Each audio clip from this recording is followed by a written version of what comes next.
Hey there, good evening. Nice to see you, and welcome to the Bronx Buzz. This is Bronx Night's program where we talk to reporters and writers and journalists and editors and really anybody putting something out in the Bronx that we want to know about. And this evening, we have a foremost investigative reporter who reports on the environment. Very important to not only the Bronx, but the world. And then in our second segment, we've got an artist who you're going to really enjoy seeing his work. And he's going to be showing in galleries all over the place. So that's somebody else putting something out in the Bronx. But let's get started and let's go to our buddies at City Limits and say hello to Mariana Simones, who is a Brazilian investigative journalist covering climate and the environment for City Limits. Nice to see you, Mariana. How are you? You good? Hi, good. Thanks so much for that lovely introduction. Well, that's fine. You are who you are. Um, let's just start with, and I mentioned to you just before the show, with a favorite topic of mine, and that is composting. In our kitchen at the end of the evening, there are food scraps, and I always hated throwing them in the garbage. And last night, every Sunday night is when I bring them down. And now the brown bins, are in my lobby often. What's gone on? The city has done a good job. The city council actually pushed this forward, right? So, yeah, the city council has been fighting for over a decade now to get a mandatory program going, and they're calling this the zero waste legislative package. So, the important thing to note, which I think not many folks know, is that it's not just composting. What they're doing is expanding the pickup of food based waste citywide and requiring that all residential buildings participate by the fall of 2024. So what this means is that they're going to start diverting food waste away from landfills, and they're going to be reused instead for environmentally friendly purposes like composting, for example, but also to do other things like producing alternative forms of electricity. How innovative is this nationwide or worldwide?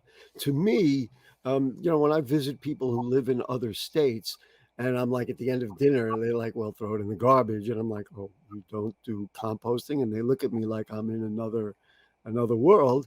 Is New York another world, and is this really innovative, or are we now catching up to what other innovative cities or places have already done? Well, I don't know how many other states have similar composting programs, but I do know that within New York, this is groundbreaking. And the Groundbreaking in New York State, and you want to stay there. Okay. state, yeah, and I want to say, well, because I just don't know enough about the Right. other states, I but get it. I do want to say is that the reason it's groundbreaking is that they've been pushing for something like this for a decade, and the difference is that before it was voluntary, right? So people could Right. do it if they wanted to, they would give you a bin. Now I it's know, and let me just add, it was once a week, right? I mean, we had it like they would put it out Friday and take it away Sunday, and then you couldn't do anything. But now the bins are out there all the time. right, exactly. It's going to become mandatory. And also, that kind of opens up a whole new can of worms because it's like, okay, it's going to be mandatory from now on. So now we have to educate, the entire city on how to do this properly so that it does work, you Yeah, know? I happened to open the bin in my building, and I saw somebody had thrown like a plastic Dunkin' Donuts cup in there. That's Right. probably the one thing you shouldn't throw in there. One of the things I read in the literature, which was very interesting, is that if you have like wax paper, it said the food wrap might also be able to be put in there. I thought that was kind of interesting and innovative as well. Yeah. Uh, have I brought up something you weren't aware of, or do I have it wrong? Aware of that. No, no, Oh, that's well, whatever. I read it. Maybe I'm wrong, folks. She's the journalist. I'm the talk show host. We'll go from there. But we've never served more than 40% of the city, and so the education piece is probably a very, very big thing. right. And you know what? You're talking about the rules and you're not sure. I mean, none of us are sure yet. Oh, I think yeah, what's gonna good happen point. Yeah, that what's going to happen is they're still going to sort of come up with this plan. Right now, we just passed the legislation, so we're in that moment of like, okay, it's now in part of the law. Now, how do we make it work? What does it mean? What are the rules? And I think that's still yet to be decided. I very much like you saying that because unwittingly we stepped into one of the issues, and that is, here I am, somebody who's interested in it and would participate in it, but there's still some gray areas, and that, of course, has to be cleared up at some point. Okay, other things to talk about. Let's talk about Indian Point, and people like me who've been around a little while say, "Oh yeah, what is going on up there?" So You wrote that they're dumping radioactive water still into the Hudson River. That doesn't sound like a good idea to me. it's very controversial, that's for sure. People are very upset up there. The environmental community is actually been fighting this, and today's an important day because the activists are actually holding a rally to demand that Governor Hochul sign legislation that has passed to stop the dumping of radioactive agents into the Hudson River. And so far, Governor Hochul has been just silent on the issue. Uh-huh. Yeah. There are always corporate forces, boy, pulling and pulling, and people like her, and I'm sympathetic to it, but uh, so let's see, the plant was shut down in 2021, right? I mean, Yeah. that so and just you mentioned Governor Hochul, but the company was transferred to Holtec International, which was doing the decommissioning, which was going to cost which was all in your work, $2.5 billion, and they're allowed to discharge water from spent fuels and other parts of the plant into the river as part of that decommissioning. That that sounds like a bad contract. Whoever wrote that. Are there alternatives that could be put? Oh, by the way, you mentioned today. Today we record this on Monday. It will air on Thursday, so it Sorry. will be. No, that's fine. I'm just clearing it up for our viewers. It Yeah. will be earlier, or it was earlier in the week, and maybe we can already find out what happened. But go ahead. I'm sorry. Just Well, about the whole creation of it. this is like such a long history that Indian Point has, and it's Yeah. very confusing. And there's a lot of information, but maybe what I can summarize it for everyone, because the gist is that this plant, it got shut down, and then what do you do with all of the parts, all of the pieces that are in there, the waste, the nuclear waste that's inside this facility, and that's what they're trying to figure out now. So what essentially happened is they have these pools that are extremely radioactive. And apparently, Indian Point has been discharging some of the water that's been in these pools for over 60 years. And they're 60 claiming, years. yeah, and they're claiming, it's fine. We've done it in the past. Why can't we do it again? And everybody is upset because they're like, well, first of all, we didn't know that you were doing that. A lot of people in the community didn't know. And second, there's this whole aspect of like, now you're going to dump the entire contents of these pools, which have been sitting at Indian Point for over 40 years. And you know what's just crazy about it? It was decommissioned so it would no longer harm the environment, and it was to some cost to ratepayers and everybody else, because this state had to find new ways of creating power, and as I understand, it cost people a couple of dollars. Right. So you did all that, and you still. But there are alternatives. There are other ways to get rid of this stuff. Right, right. So there are other ways to get rid of this stuff. You can bury it in the desert. You can transport it over to the desert and do Right. that. There's some worry with that because if while it's being transported, if there's a leak, it could harm the environment. So that's a worry that people have, that environmentalists have. So the other option, which is what a lot of the groups at Indian Point are fighting for, is to just keep it stored there in the location until it sort of loses its radioactivity, which can So, take. so it could be done, but of course it's cheaper. And listen, let's just get rid of it, throw it out the back window. Right. I mean, I remember being on a cruise ship many, many, many years ago, and they were just throwing away garbage into the ocean, and I was like, this is probably not a good idea. But they were like, oh, just throw it out. Anyway, let's Right. one last thing, Just oh, go ahead. a caveat with that. Yes. There, the Holtec, the company that is now decommissioning the plant, they actually get money. They get a fund paid with taxpayer dollars to decommission the plant, and whatever they don't end up using, they can pocket. Oh, so do it So cheaply. Yeah. why you what you just said is important because if they use the cheaper option, which is just dumping it into the river, Sure. Right. cost them less money and they can pocket more money from that fund, which Wow. a lot of the environmentalists and Peter Harcum, the senator that's behind this bill, is saying is like, we got to be aware that That's not a good idea. All incentive. right, I just want to get this in because it is the hottest summer in history all over the world.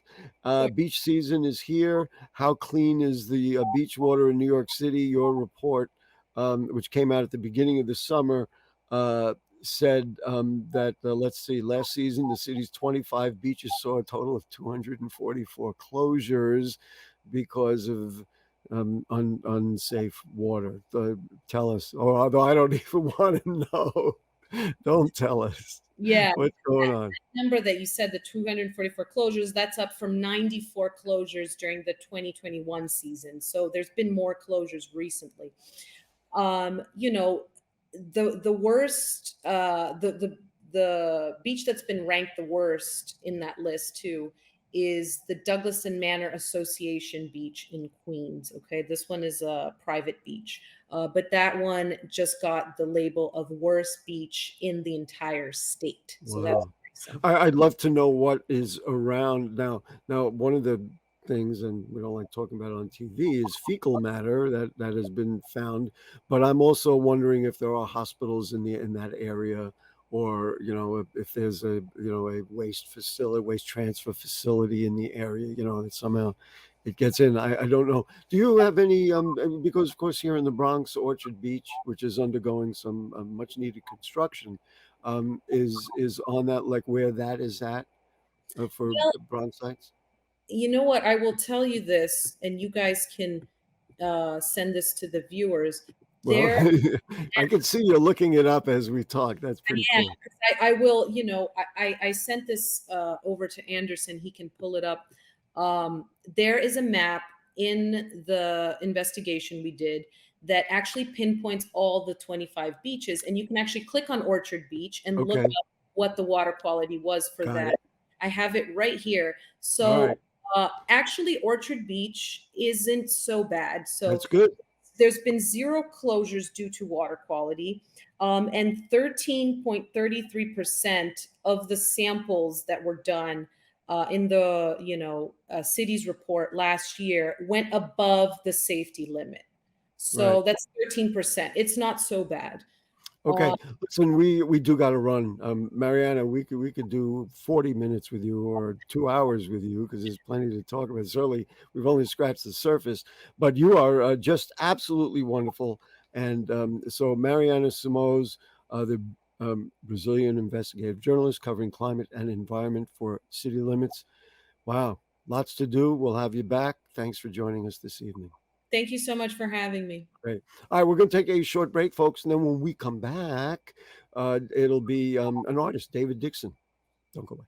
STEM is everywhere, like here, behind the scenes of The Walking Dead. When we break down clothes, we tumble it with trisodium phosphate, rock salt, and dish detergent. We stitched together images of our model and created a 3D set that could be walked through in a VR headset. We're able to turn 12 walkers into 1,000 walker hordes. STEM can create new worlds on and off the screen. What will you make with STEM? Get inspired at shecanstem.com.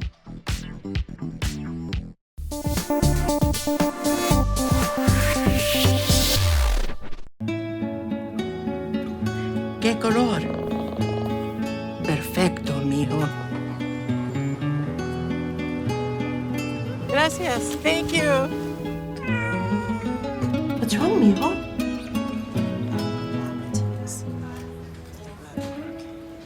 Donating to a pet's medical care is one of the many ways you can help families in your community. Pets and people belong together. Learn more at petsandpeopletogether.org.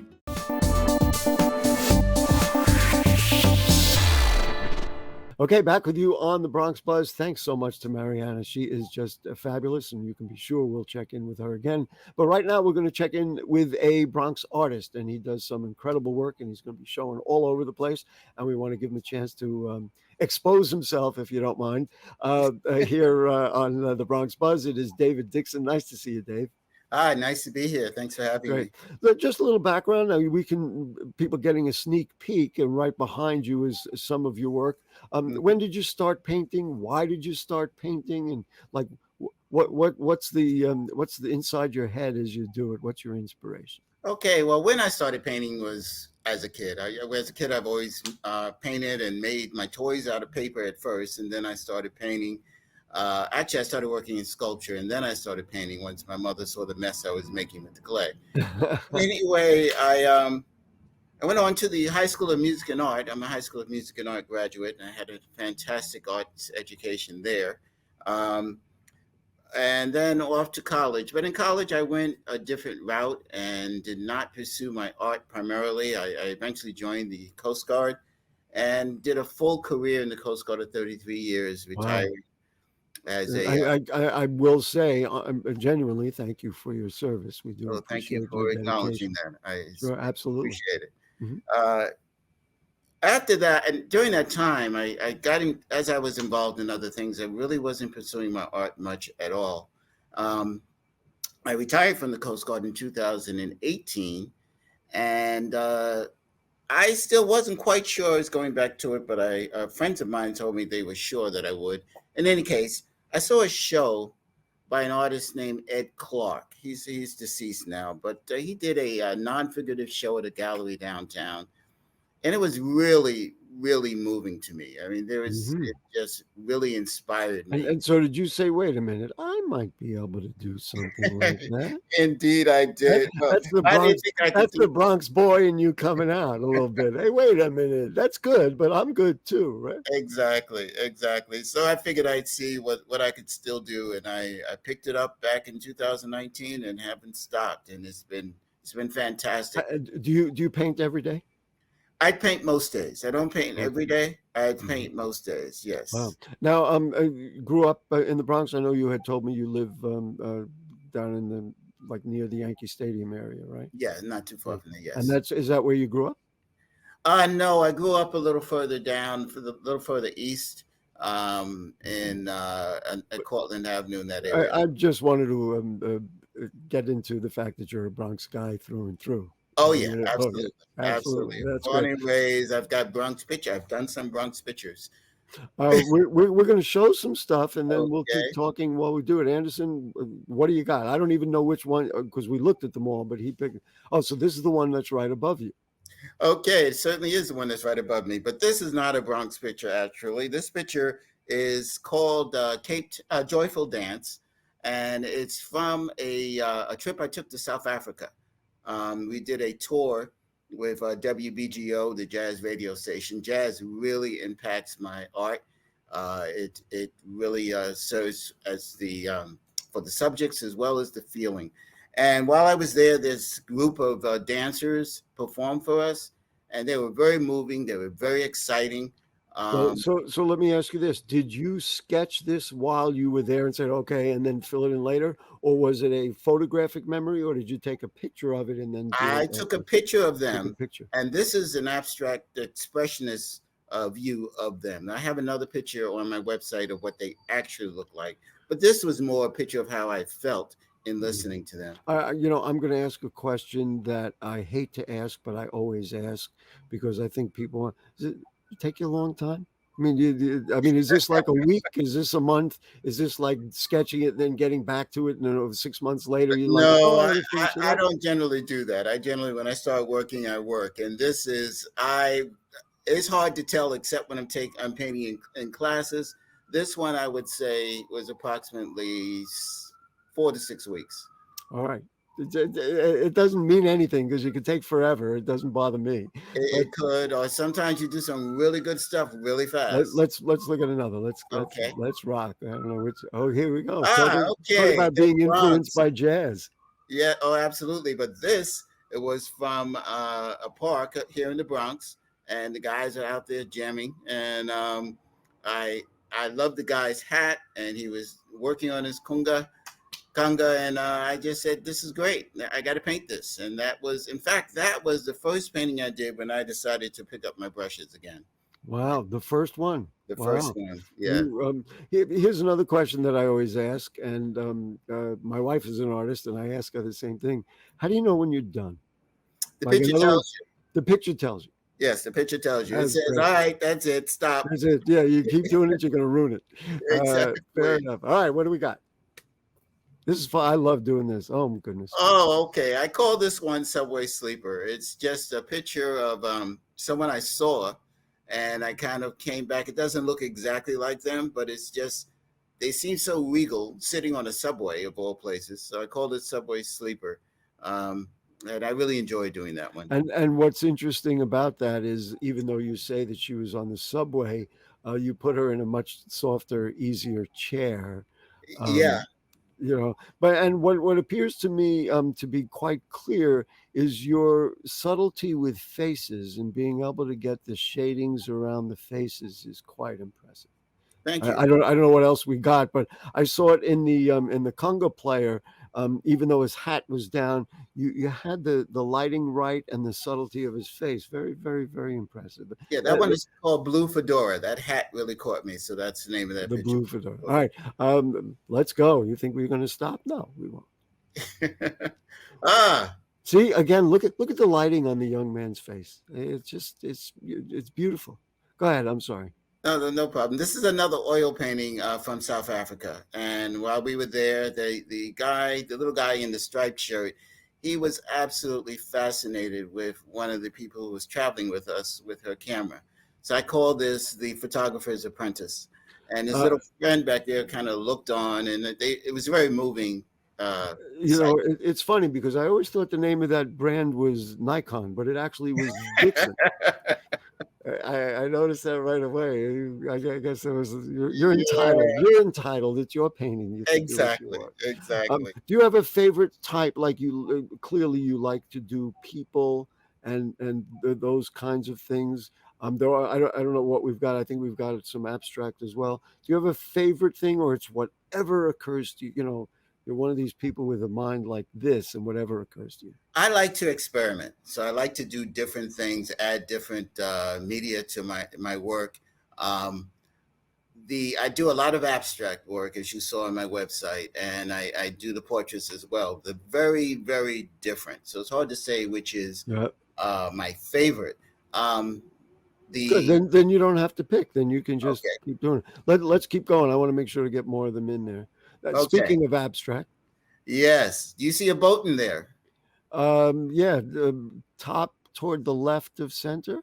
Nope. It looks like a shark teeth or something. It's the boat is bottom right. It's right smack in the middle, a little bit to the left, but there is a boat in there. All right. And I call this one Tossed on a Turbulent Sea. And when I was in the Coast Guard, we went through a hurricane on the North Atlantic, and it was incredible. It was so frightening that there was no point in being frightened. Either you're going to survive or you weren't. So it's a binary situation there. So now I really thank you for your service. And as I was doing that abstract, it just reminded me of that time, and I added the boat into that and called it Tossed on a Turbulent Sea. So that's one of my favorites. That's definitely we're going to we'll show one or two more. Okay. But and then I want to talk a little bit about where your shows are, because you're really showing a lot of stuff. You're very prolific. What do you got, Anderson? It's our producer. Here we go. Oh, okay. And that is We Remember Wes. And that is complete. You asked about how long it takes me to do something. This is something I did very quickly. Wow. It's all palette knife. There's no brush work in that. And it is oil. A few highlights in acrylic, but it's primarily oil. Did it in an hour or so, maybe two. You love doing musicians, clearly. Oh, I love doing musicians because the music moves me, and I try to capture that. And that was the relationship to jazz. Yeah, I get exactly. There was one of Tina Turner. Are we going to get that one? I wanted to see that one. Here she is. Wow. Yeah, that was fun. Now you took it off TV. The video. You saw her in person. I had a picture of her. and I took it from that, and I drew it. Wow. That's Drew it. So that's pencil. That's pencil and a little bit of charcoal, but it's primarily pencil. How And the background in the back is acrylic.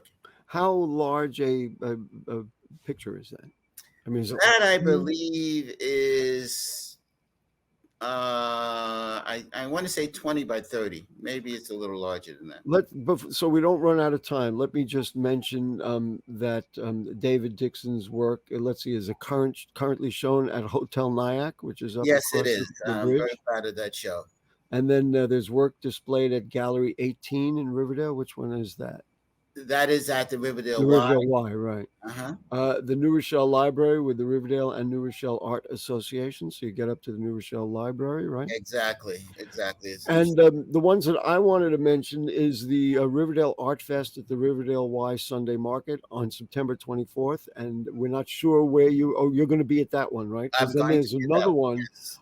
the Arts in the Park event at Henry Hudson Park with the people from Care of VC. That's on that same day. So you are going to be shown, and you're as prolific as we can see. Are a lot of the stuff that's going to be displayed in those places, are they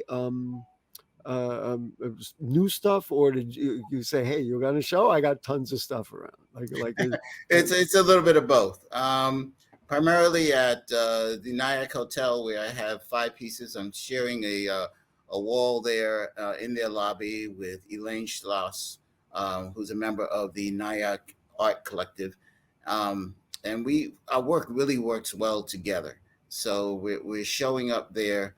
And those are mostly new pieces. Musicians always say, I say, like, what's your favorite piece of music that you wrote? They say, well, it's always the last album I did. So I love that. Do you feel the same way? You say, wow, look what I just created. You like that best, or it's like, I didn't like this one that much. That kind of thing. Actually, I have one piece that I said I didn't have a favorite, but I do. And the reason I have this favorite is the way it was done. I have one that I call synesthesia. Synesthesia, which is I want to say a condition, but it's actually just a way of being where people can their senses are such that they see or they hear something, and they perceive light and sound from what they hear. From what they hear. Listen, dkdesigns2021.com is the website.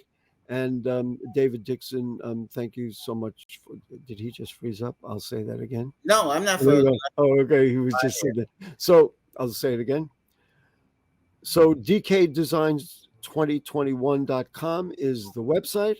And David, it's been a pleasure to meet you. We'll see you out there at one of the shows, I'm sure. And keep on, I was going to say keep on rocking, but keep on drawing, keep on painting. And we don't have to tell you that because you can't stop. I know. Exactly. Beautiful. Exactly. All right, Thank folks. you. It was a pleasure. Great. That's it for the Bronx Buzz for this evening. Thanks to Mariana. Thanks to David. That's a lot going on in the Bronx. If the curtain don't fall and the creek don't rise, we'll be back next week.